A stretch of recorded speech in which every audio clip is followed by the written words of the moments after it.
Working for God is not easy. I was out in my garden now and was thinking about what I read on Facebook. This is Monday and I am very busy on Mondays because I use Sabbath in the weekends, so I don't do so much work in my home from Friday evening until Monday, and then I have much to do on Mondays. But the work for God is the priority one. So if something is coming into my mind and it's important to tell you, it's that I need to do then.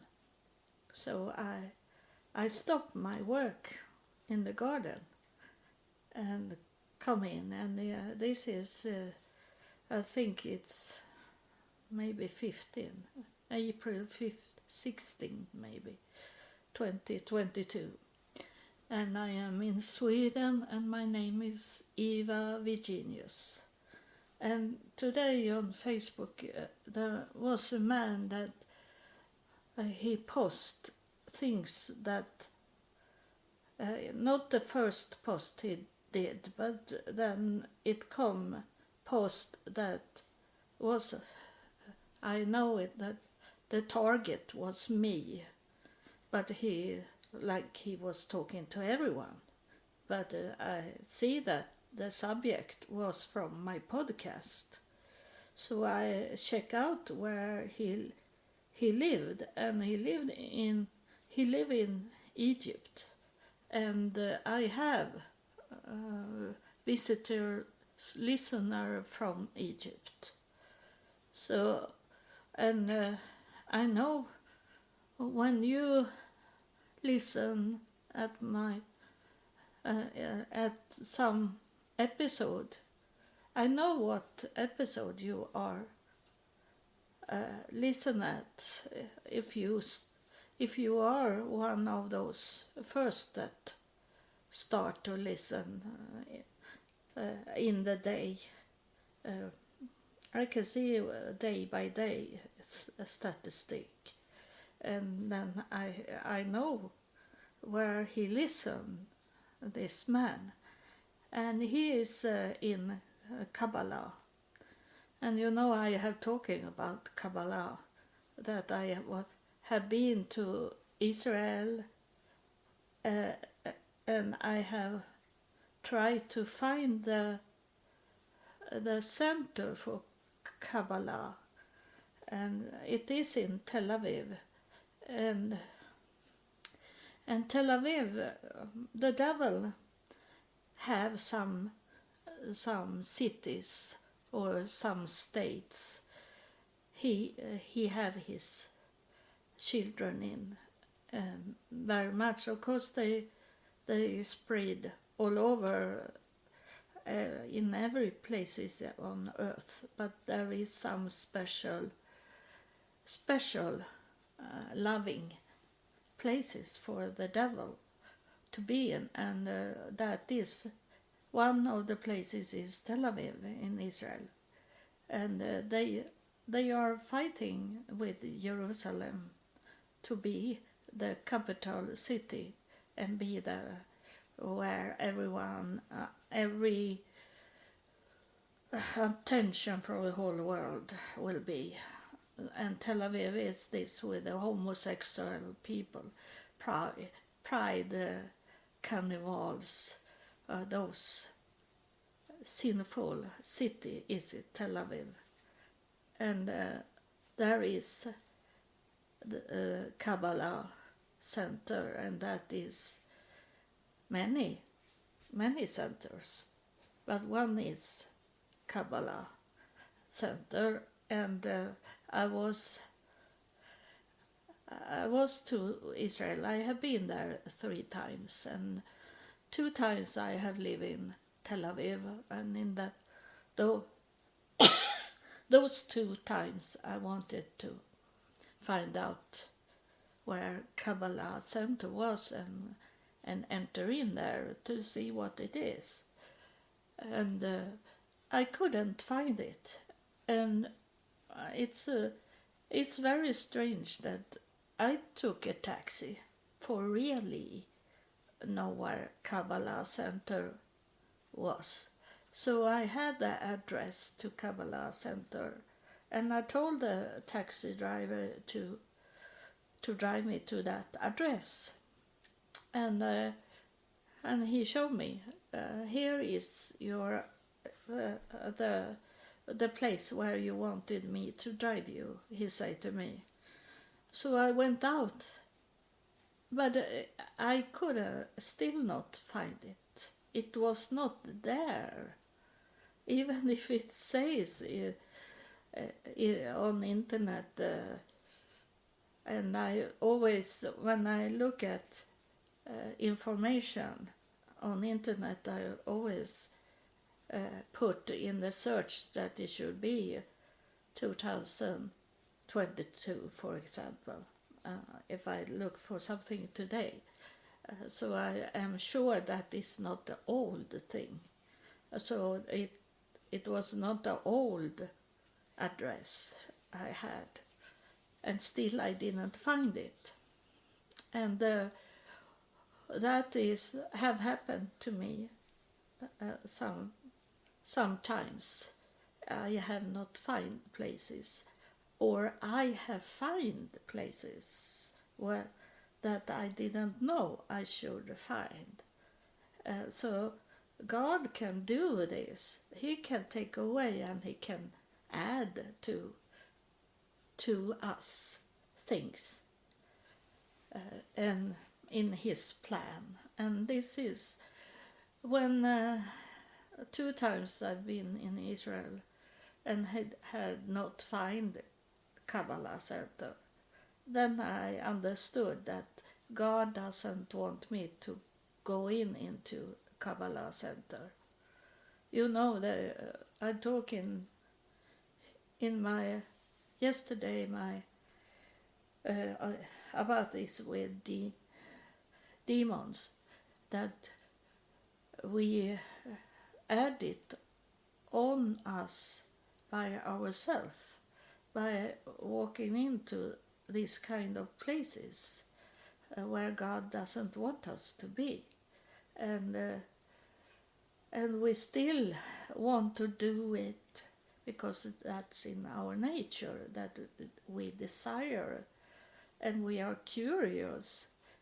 And I was curious and could talk to someone in the Kabbalah Center of their belief, so I know more about Kabbalah.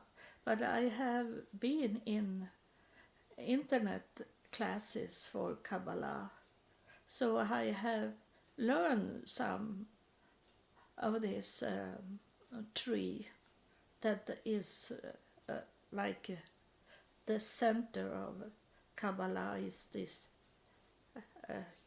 tree of life, and I have been. It was interesting, and I have said that before, that all beliefs have some truth, and so I have done that earlier in my life when I was walking. When I start to walk under God, I collect knowledge by going to different kind of beliefs, and man can tell me things, but it's me to decide if I should believe it or not. And they talking to me like their truth, and some I pick it up because that seems reasonable, that seems like it's correct information I get. And those other was, no, I can't believe that. So I have never been that in that way. I was not in that way when I was a political person either. I say that I can't believe 100% in everything you say. Then I am brainwashed. If I don't have my own thinking, my own experience of life to put in here. And so it was not for Kabbalah was not for me that God wanted me to be to get so much knowledge about, a little knowledge, but not deep knowledge. And this man was talking. He was talking about aliens, and that was interesting because I don't know who they are, these aliens. It had not coming into me the knowledge of them. I only know they exist, but I don't know who they are. And so I read it today about in the Kabbalah belief about aliens. They believe that alien exist, but they say that is Adam, and this fit in also in what I have been talking about, my experience of spirits and aliens, that they believe in Adam, but not the human Adam, not the Adam that was made of clay, that was from the ground on earth. God was digging into the earth and created man, and he called him Adam. And so Kabbalah is thinking that Adam is a spirit. It's with it have not a body, like I have talking about. The spirit have no body, and it have no gender. That's Adam. They are believing in, and it seems right for me what they are saying, and they don't have any soul, and that is a little fit in, because it's like they are robots.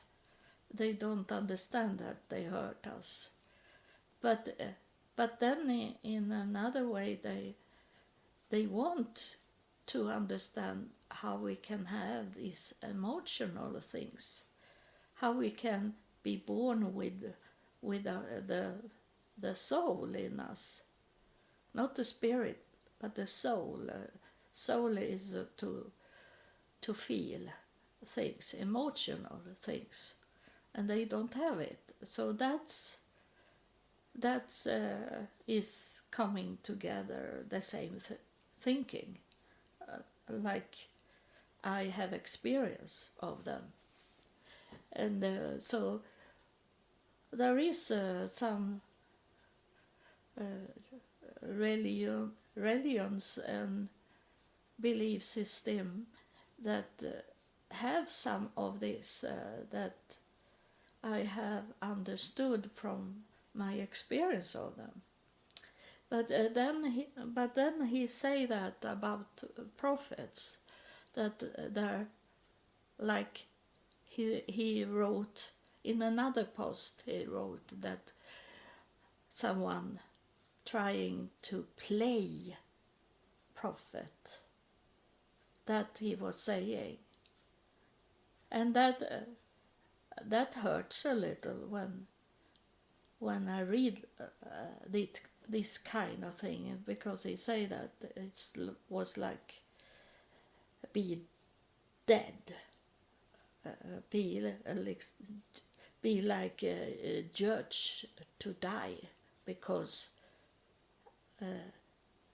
he was thinking, because I understood it, that he have been listen and have seen my post that I have written on Facebook. So I understand that that he has seen, read that I am a prophet, from that God have picked me to be a prophet on earth in this generation today. It's not about past. It have nothing with the future to do. I only hear from God, I hear from heaven, and I tell you what they are saying. And I tell you, I have told him over and over that it's not me that is talking. I'm not talking. I only tell you what they are saying to me and what I see. What I hear and what I see. I tell you these things. But of course he's a man first. He's a man. And they don't, those proud men that think they know everything, they don't believe that God is talking to a woman. So that's their biggest obstacles to understand that God is talking to us today in this generation, and that is an obstacle for them to receive from God. And I feel sorry for them, but it's not me. It's not me. I can only tell what God is telling us, and those hosts in heaven, what they are telling us. But I can't force anyone to believe. That's up to each of you to decide if you want to believe, or if you think that I play a prophet. It's very strange. It's a little like a joke for me. It's fun when he wrote that, playing prophet. I don't know how it is to play a prophet. And he don't know where I'm coming from. And so some of you have heard it before, but I have to tell once again how everything started, so that for you that have not listened at those episodes where I talking about how it started, why God is talking to me and I am his prophet, even as I am a woman. So it was year 2000, and I was married to a man from United States, and he was bad in his body.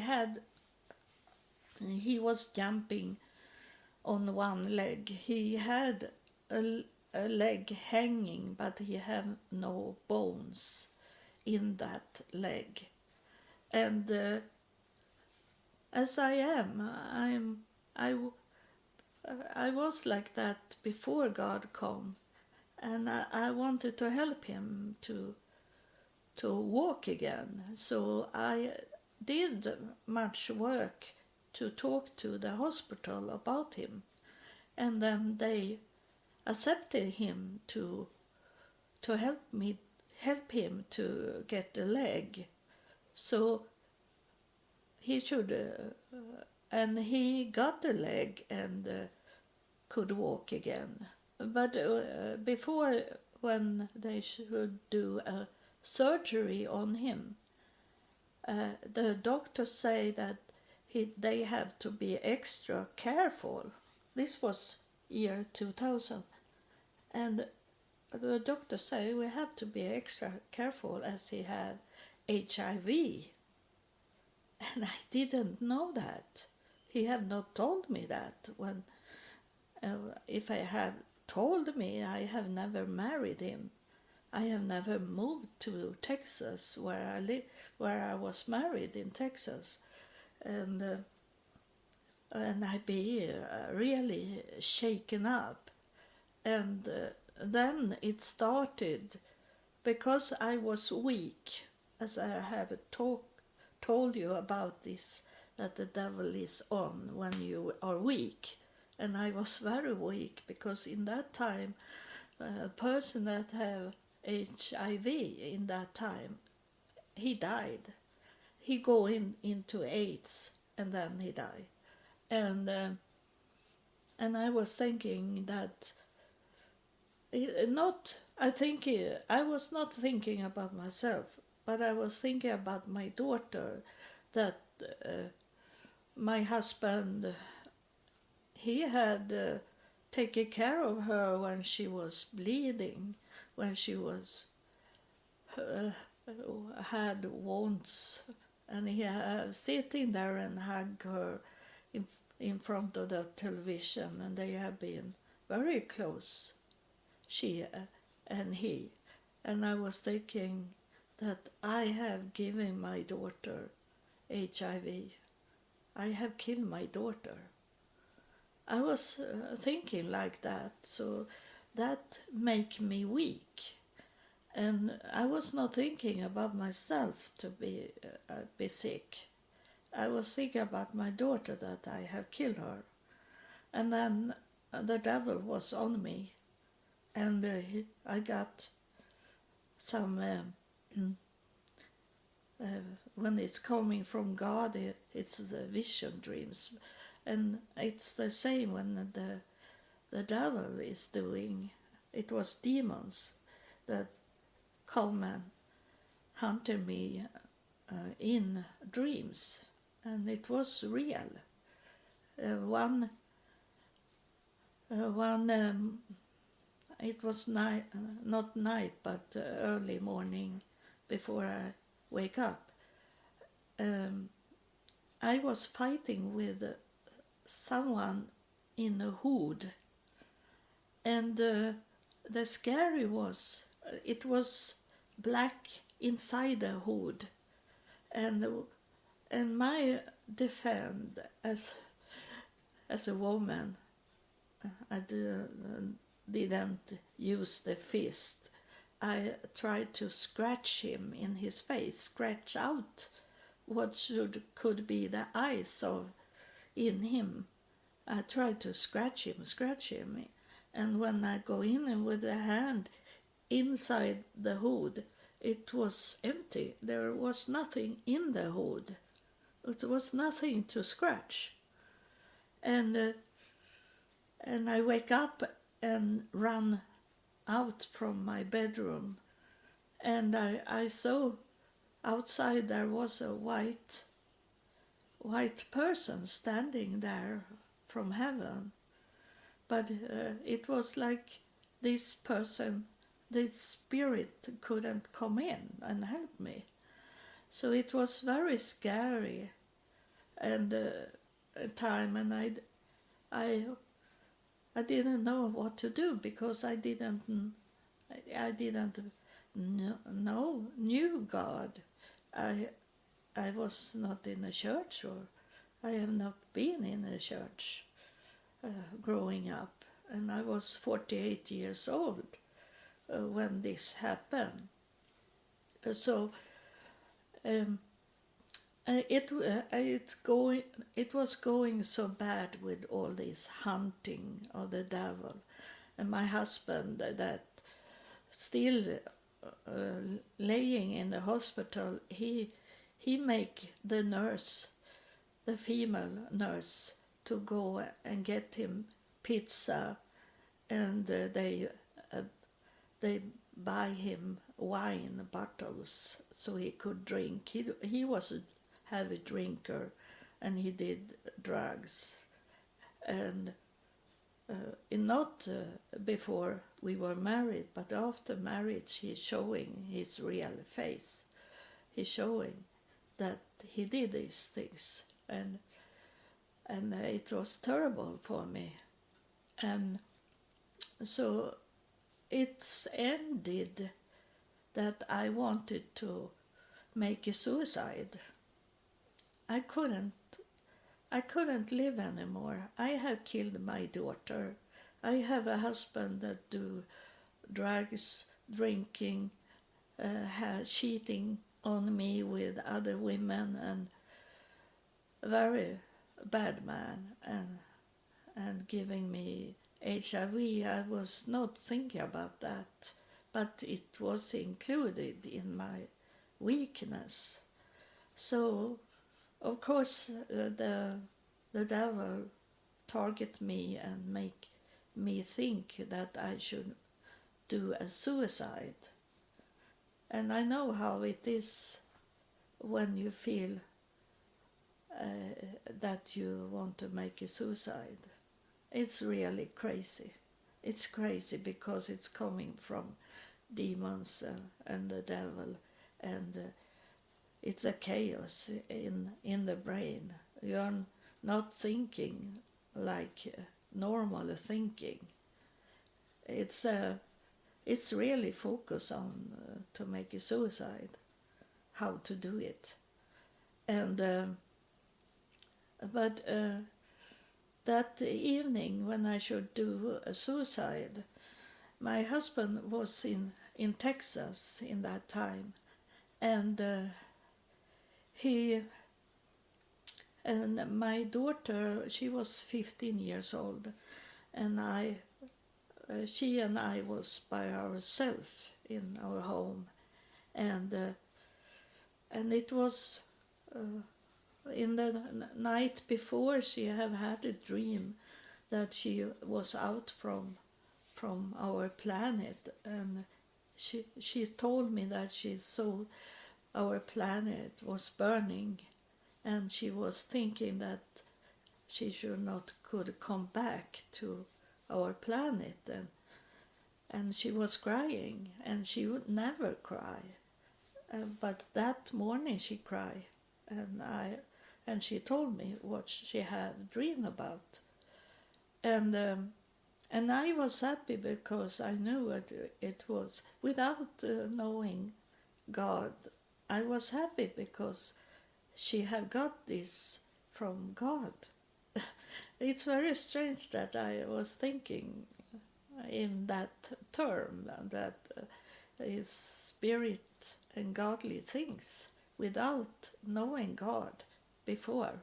But it can be that a higher priest that come in the night and show up like a picture, and he sit and write in names in a book, the book of life, the names there. I saw him before I was thinking to do a suicide, and then so maybe he make me think in that way because he was close to me. He knew I should try to make a suicide or make a suicide. It had been completed suicide, and so my daughter and I felt it was so much like wind inside our home, but we had nothing. We have closed windows, but it was still wind around us, and it was like caress us around our face. And my daughter felt it, so we say that as we didn't know God, we say that we are going to see if we can talk to those ghosts.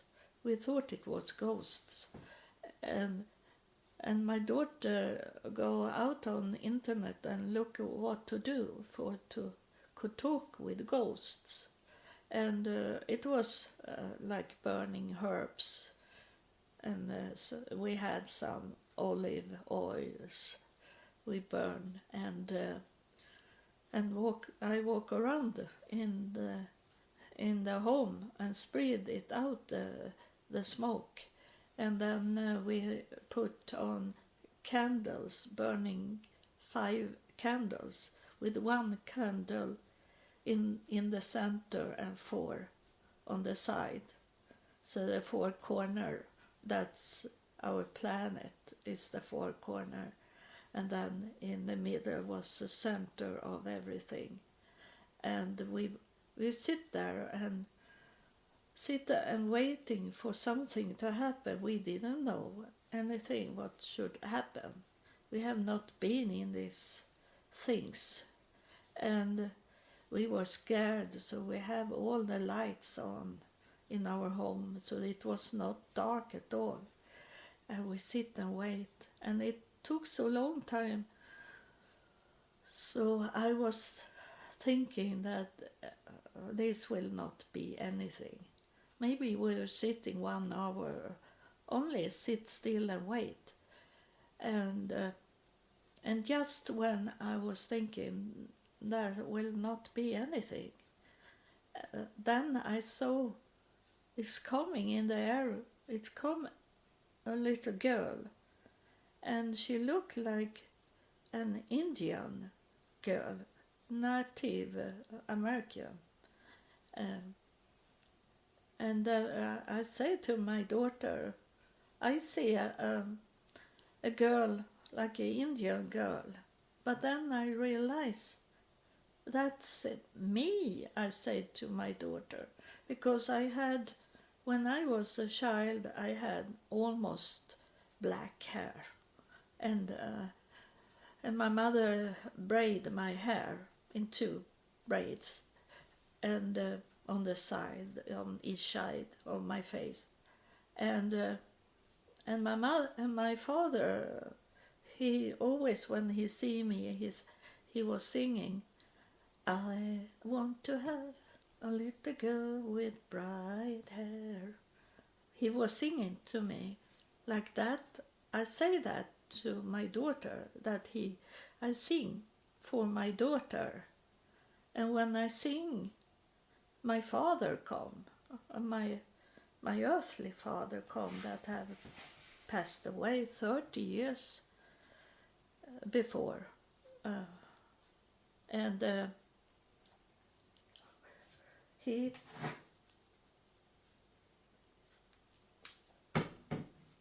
was asking me to forgive him for what he had done in my life.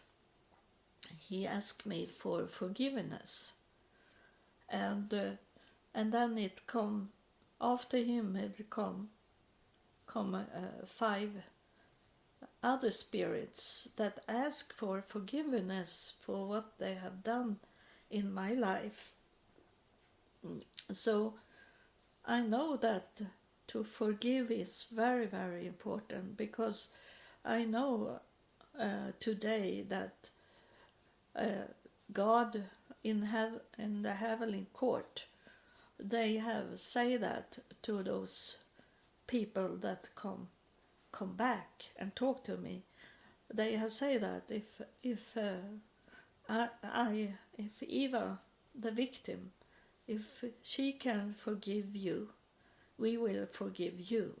So I help them into heaven, or else I have say I will not forgive them.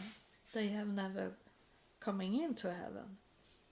And so it was critical for them, and they were very sad in their voice when they talked to me, and I say I forgive you, but it was mostly because it was so much love in that air. It felt very warm and like very much love. And when they have disappeared, I didn't see any body of them. I only heard voices, and then suddenly there stood a man in the corner in the room where we were sitting, my daughter and I, and he had white clothes on and white beard and white hair, and he was like brownish skin on him, metallic skin, like, and I didn't see any that he moved on with his mouth, but he was telling me about my childhood. He was talking to me about what I didn't knew. I had erased that in my brain because it was so terrible. It was so very evil things that have done to me in my family where I was placed. I was placed in the devil's family because to know all these things, to be strong, and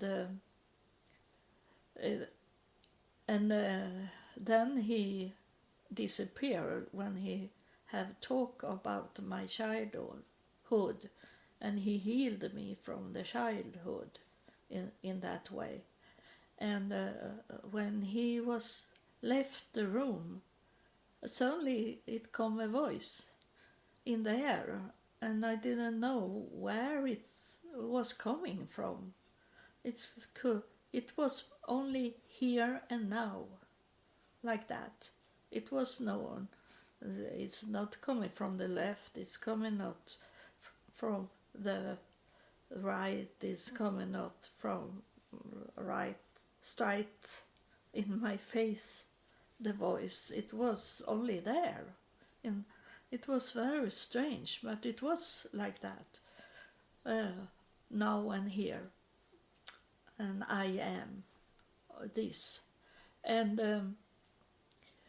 he was talking about my future, and I was thinking I will never ever could do that. It was so very hard things to do, and I never can do that. I thought he only was playing with me, like it was not me he was talking about. But everything that he was telling me, all those things have I done today. It seems so impossible. So when and he was talking about my daughter that can't have any kids. She have no ovary. She have no those pipes that take out eggs. She have a not a disease. I have forgot it because she have a syndrome that make those that have this syndrome be like a dwarf, very short in their body, and then they can have any kids. And God was talking to me. God Elohim was talking to me, and he said that my daughter should be allowed to carry a child in her womb, he said to me.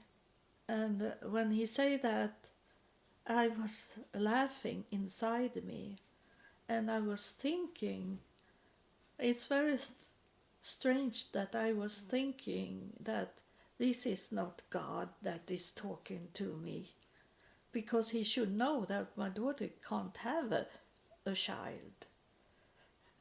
She can't be pregnant.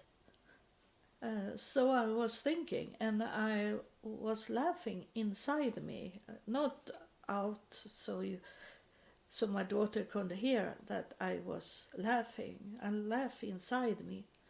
And God heard my laugh, and he said to me that that's how Sarah was laughing when I told her. And God, he knew that I didn't know the Bible. So he said, after some second, he said, and Abraham, he was saying. So I understood what he was talking about. And that was how he presented himself. That's how I know that this was the same God that was talking to Abraham and Sarah. So, and I know how his voice, because he was talking to me. So every time God is coming and talk to me, I know that is he. And as I have lived in houses, growing up with the devil's family, and then on my way, because I left Sweden and I go back to United States and live there homeless, and I was walking from morning till evening to find some solution on my problem to be homeless, and I have no work permit, and I didn't have any money, and I didn't know what to do.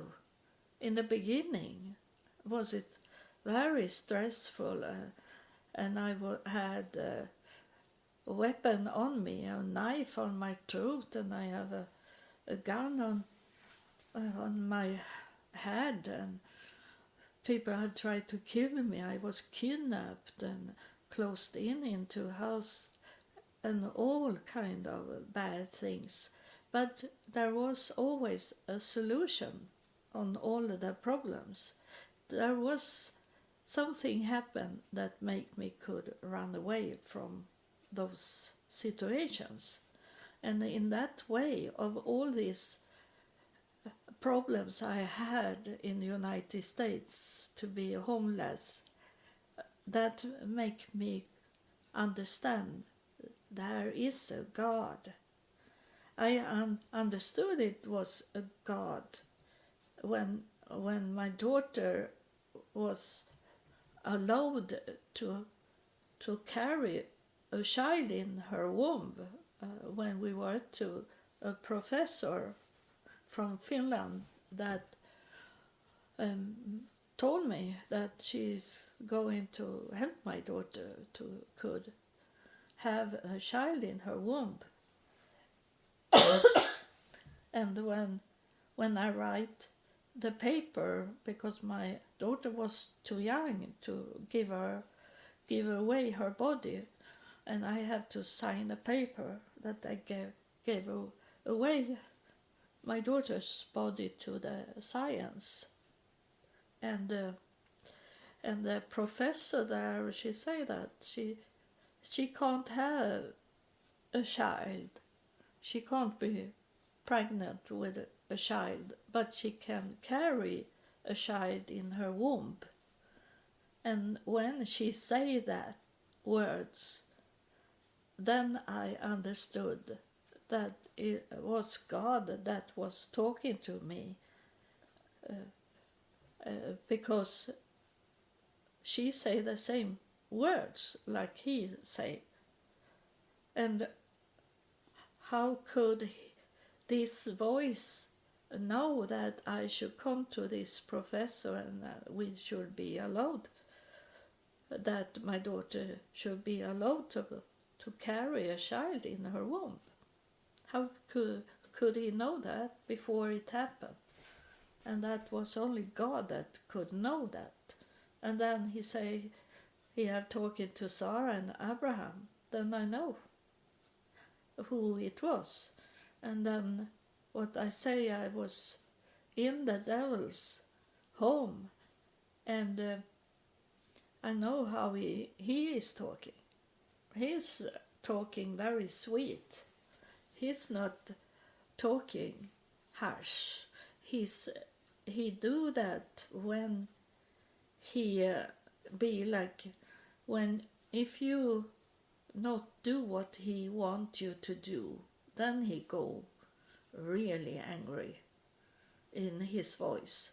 And but if you do what he want you to do, he is very mild in his voice.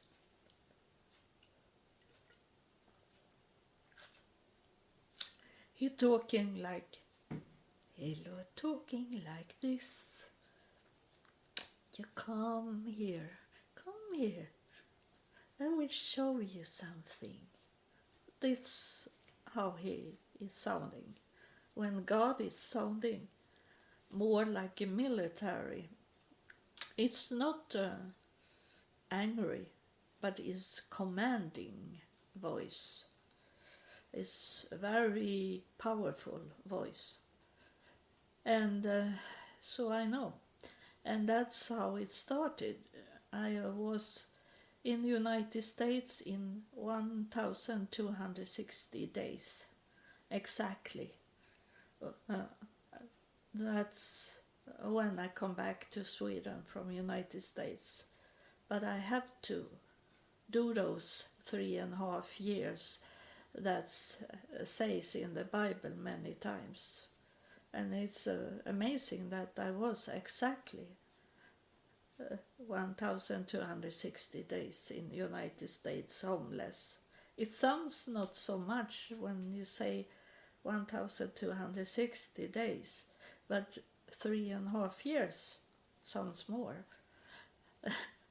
So that's how it started, and I, in my homeless and my very needy life in the United States in 3.5 years, I come to learn.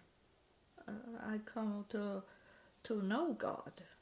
And then coming back to Sweden, it's only be more and more educated from God.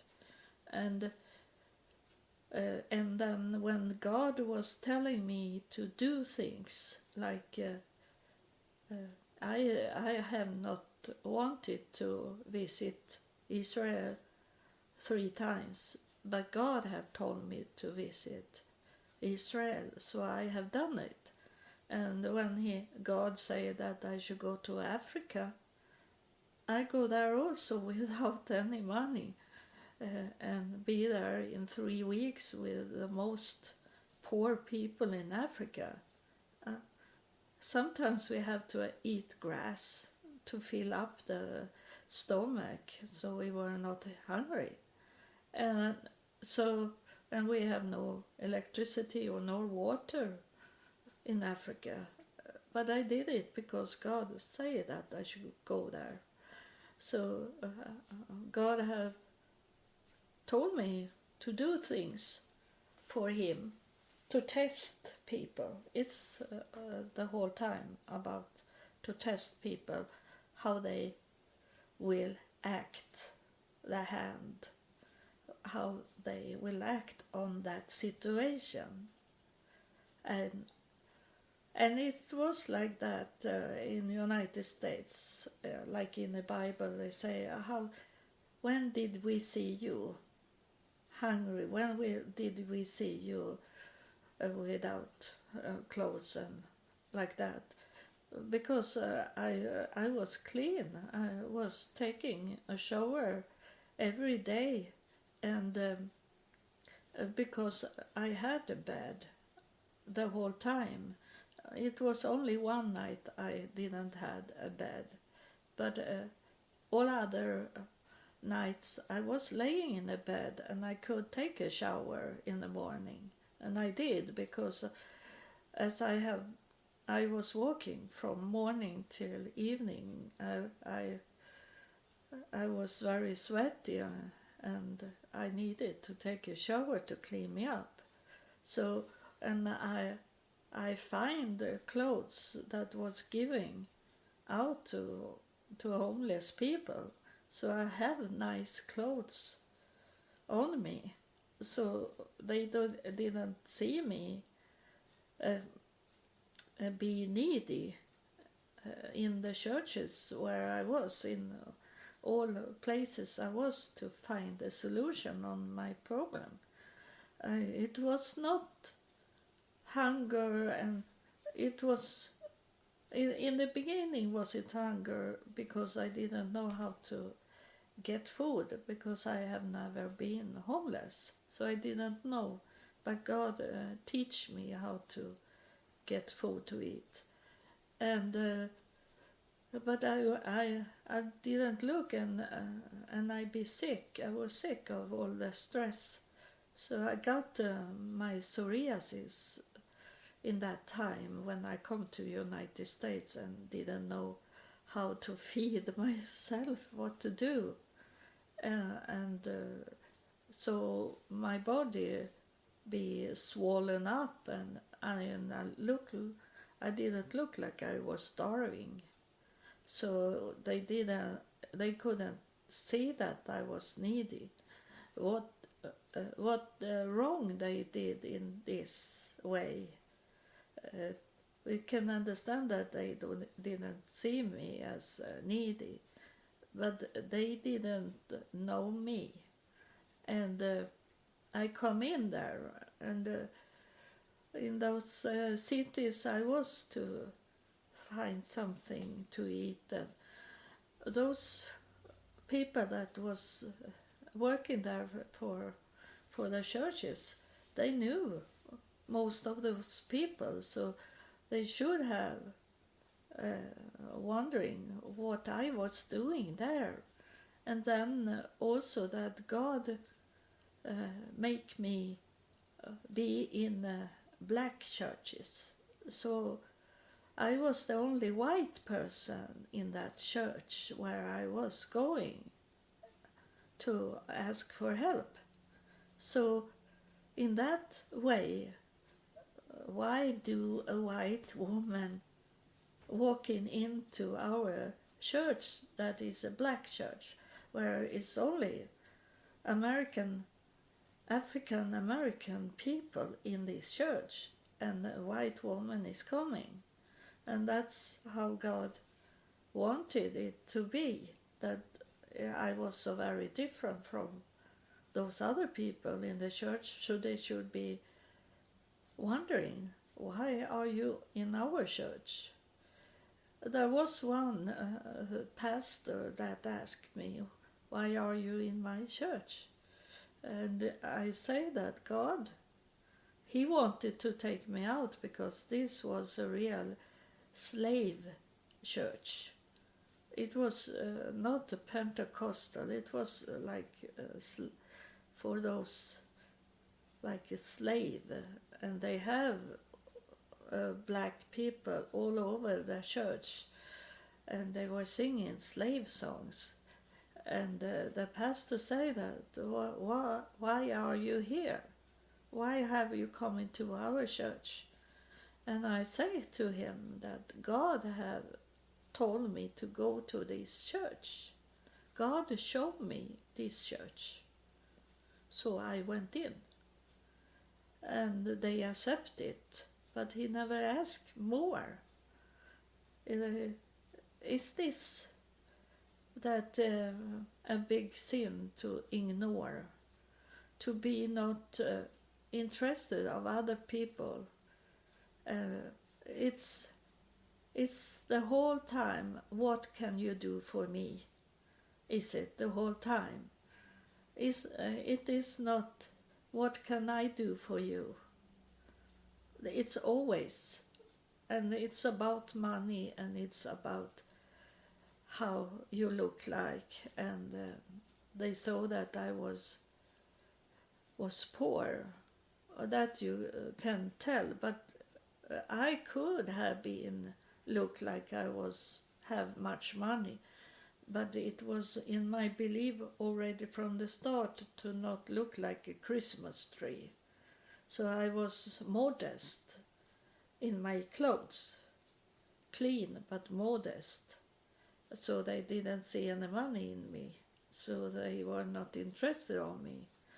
And it was that I was white in a black church, so that was not of interest. They didn't want me to be there. But after a little while, they liked me. But I had to go because I have no home. I have to move where I get somewhere to sleep. So this is how it started, why I develop as I have done, because I have done what I have obeyed God. I have done everything God have wanted me to do without question it or saying I can't do it because I had a nice home before I left my husband. I have a nice job for the city to take care of computer system for the city, and I have a husband and a nice home, and I have kids. But I left everything, even my homeland. I left. I did everything for God, and I still do everything for God. What is in His will. It's not my will. It's what Jesus is saying, to forget yourself, to take away your wants. It's not about your wants, it's about God's will. And I do it. That's why I continue to develop my connection with heaven and God. And that this man from Kabbalah, he can't understand it because it's so big, it's so special that maybe I am the only one that God have taken to be set apart and be the voice for Him in this generation, because I believe there have been in every generation have God placed His prophet for all a generation to have a chance to come to know Him. So thank you. Now I'm going out in my garden again and work. God bless you. Thank you for listening.